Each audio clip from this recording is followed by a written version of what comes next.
Well, thank you very much. And judging by the size of this medal, it was obviously designed for recipients with medal envy. Lindley, thank you so much for a very and excessively generous citation. To Gareth, thank you for a magisterial lecture characteristically full of substance and solutions. As Lindley mentioned, I, many years ago, worked as a speechwriter for Gareth, and I can report that it was the definition of redundancy.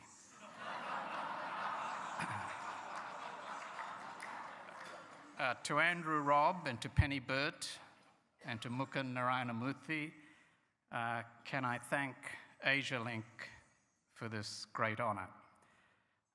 The Medal for Sustained Work on Asian Engagement really belongs to Asialink because you have been such a consistent and important advocate and promoter of Australia's links to Asia. No more so than Andrew Robb. And I also want to acknowledge Sid Meier and the Meier family for their long-standing support for the work of Asialink. To my wife, Margaret, without whom there would have been very little achieved in my professional life, a very special thank you. Although I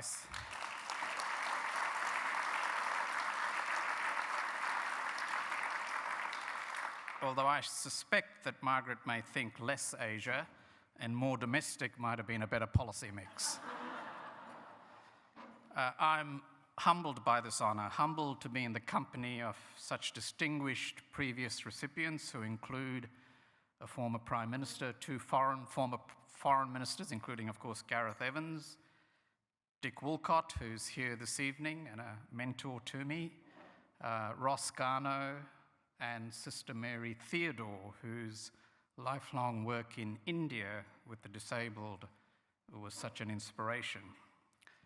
I'm humbled by the connection to Weary Dunlop, who was a great leader and an inspiration, a man who was entitled to be bitter, but chose instead to walk the path of his better angels.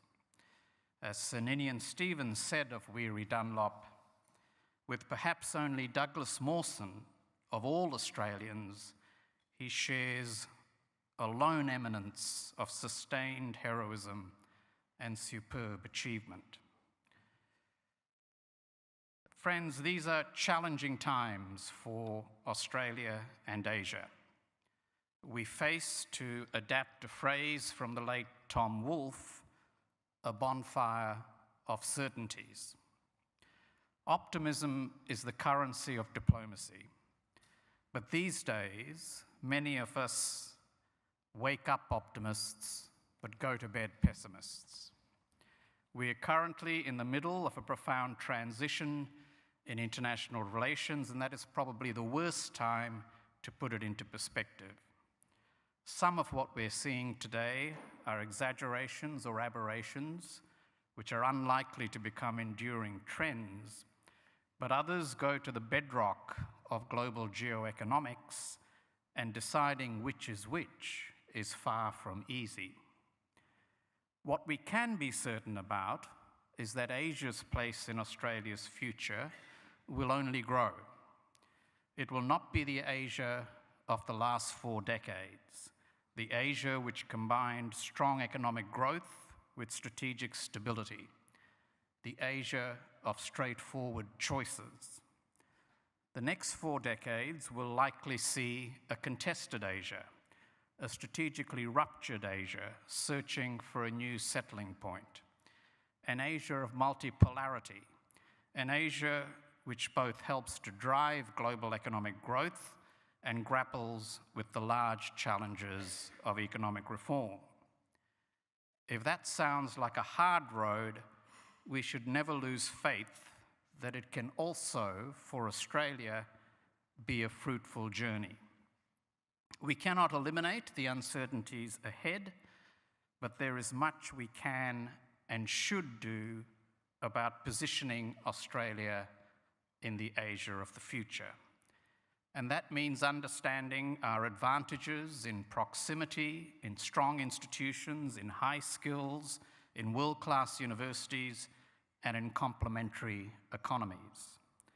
The truth is, there are few countries which are better placed to reap the economic returns of closer engagement with Asia than Australia. But for Australia, Asia is and should be so much more than a market. It is where our security will be determined, and through migration and connections forged by diaspora communities, it will over time exert a larger influence on our society, on the way we see ourselves and are seen by others. For 2 centuries, Australians have juggled history, geography, values, and culture. We may not see it clearly yet, but we are creating something distinctive, a diverse but cohesive society, a nation grounded in the values of the Enlightenment, but open to new ideas, a community with a strong sense of place, but recognizing that we must make our way in the world where the center of gravity is shifting. And for all the baggage we carry on issues such as race and our historical fears of Asia, Australians, more than any other country that I am familiar with, show a willingness to accept people for whom they are, not where they came from. They are and always will be exceptions to these character traits, but taken together, they're a wonderful asset in our engagement with Asia. Yes, there are uncertainties, and yes, we will have to make some tough choices as a country and as a community, strategic and economic. But if we play to our strengths, if we're clear-eyed about our interests and values, if we engage with both our head and our heart, Australia can be exquisitely positioned in Asia.